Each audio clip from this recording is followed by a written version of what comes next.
ඊයේ නම් ටීවී එකේ පෙන්වුවා ලස්සනට මේ බස් 5500ක් ගෙනල්ලා හයිවේ එකේ පාක් කරගෙන නටපු නාටකම මිනිස්සු දැක්කා. මේවා තමයි කියන්නේ මේක තව එකෙක් කරලා තිබුණා නම් මේක තව පක්ෂයකින් කරලා තිබුණා නම් tamun නාන්සෙලා ඔක්කොමලා ටීවී එකේම තමයි ඉන්නේ. ගෙදර යන්නේ නැතුව ටීවී එකේ ඉඳගෙන කතා කරන්නේ. හැබැයි අද කතා කරන්න කවුරුත් නැහැ.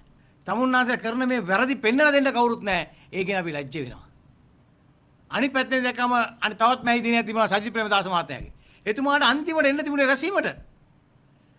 එතුමා එතෙන්ට ගිහිල්ලා එතුමාගේ කතා කරලා ගියා විතරයි සෙනඟ සම්පූර්ණයෙන්ම ගියා. අනිත් කට්ටියට කතා කරනකොට පුටු වලට විතරයි කතා කරන්න උනේ. මේක තමයි මැයි දිනේ තත්ත්වය අද. කොයි තරම් ඉස්සර මැයි දිනයක් කියලා කිව්වනම් හරි ආසයි කියලා හැම මැයි දිනේ බලන්න මිනිස්සු වටේ ගියා. පාරවල දහස් ගණන් මිනිස්සු හිටියා. අද පාරවල ගිහලා ඉඳලා මොනවා බලන්නද? ඒ කියන්නේ හරියට පොයේ දවසක් වගේ.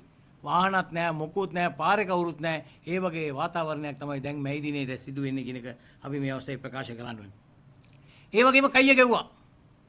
පාස්කු ඉරිදා මේක සම්පූර්ණයෙන්ම එළියට දානවා. කරන්න ඕනේ හැමදේම කරනවා. පාර්ලිමේන්තුවට දානවා ඔක්කොම. කොහොද? කොහේ පාස්කු ඉරිදා වාර්තාවයි ඒකේ මොකද්ද කරලා තියෙන්නේ? මොකද්ද ඔයගලන් කරන්න යන්නේ කියන එකවත් ජනතාවට කිව්වද? නෑ. නිකාන් ඉන්න අහිංසක මිනිස්සු ටික අරන් ඇතුළට දාගත්තා එදා ගෝඨාභය රාජපක්ෂගේ ආණ්ඩුවේ. මොකද උනේ?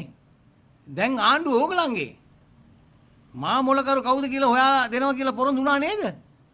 කවුද මා මොලකරු? ඕගලන්ගේ ඇතුළේද ඉන්නේ? මා මොලකරු.